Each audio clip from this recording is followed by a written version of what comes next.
સૌથી મોટા સમાચાર આપણને મળી રહ્યા છે કે ડેડિયાપાડાના ધારાસભ્ય ચેતરભાઈ વસાવા બે જ દિવસની અંદર જેલ મુક્ત થવા જઈ રહ્યા છે। શનિવાર સુધીમાં જે જેલ મુક્ત થઈ જવાની પૂરેપૂરી શક્યતા છે। કેમ, આવો હું તમને સમજાવું। અને તે પહેલાં અમારી ચેનલ પર નવા તો ચેનલને સબસ્ક્રાઈબ કરીને લાઇક કરી નાખજો। મિત્રો, તમને એ સમજાવવા જઈ રહ્યો છે કે અત્યારે ગુજરાતની અંદર એક જ નામ ચાલે છે, ચેતરભાઈ વસાવા। અને તમે આગે बढ़ो हम तुम्हारे સાથે। અત્યારે સોશિયલ મીડિયા પર એક વિડીયો વાયરલ થયો છે। વાયરલ વિડીયોની અંદર એવું કહેવામાં આવે છે કે ચેતરભાઈ વસાવા શુક્રવાર અને શનિવારને આ બે દિવસે જેલ મુક્ત થઈ શકે છે। કેમ, આવો હું તમને સમજાવી દઉં। સૌથી પહેલાં તો એવી પ્રતિક્રિયા આપવામાં આવી છે આજે સભાની અંદર દેવેન્દ્રભાઈ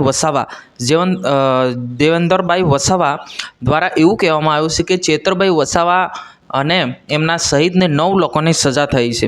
તો 9 લોકોને સજા તો થઈ છે, પરંતુ 10 લોકોને જેલમાં મોકલ્યા છે।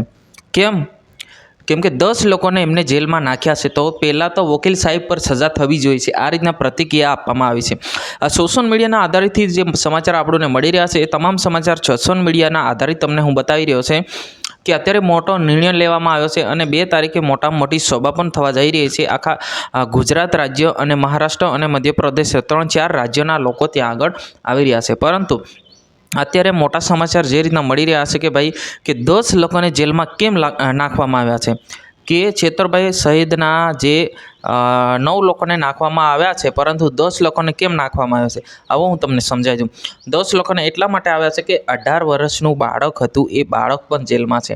તો એમના સહિતના અને પેલા 9 ને આ બાળક કેટલા લોકો થાય, હવે તમે વિચાર કરો, 10 લોકો થાય તો 9 લોકોની સજા થઈ છે, તો 10 લોકોને કેમ જેલમાં નાખવામાં આવ્યા છે? આ રીતના એક મોટો પ્રશ્ન વકીલ દ્વારા કરવામાં આવ્યો છે। આ વિશે તમારે શું કહેવું છે, જરૂર કમેન્ટ કરીને બતાવજો। લગાતાર જે ઘટના અને લગાતાર જે પણ માહિતી આપણને મળી રહી છે, એ ફટાફટ તમારા સુધી હું પહોંચાડી રહ્યો છે। ફટાફટ સબસ્ક્રાઈબ કરી નાખો, લાઇક કરી નાખજો। તમામ માહિતી હું તમને પહોંચાડતો રહીશ। જય હિન્દ, વંદે માતરમ।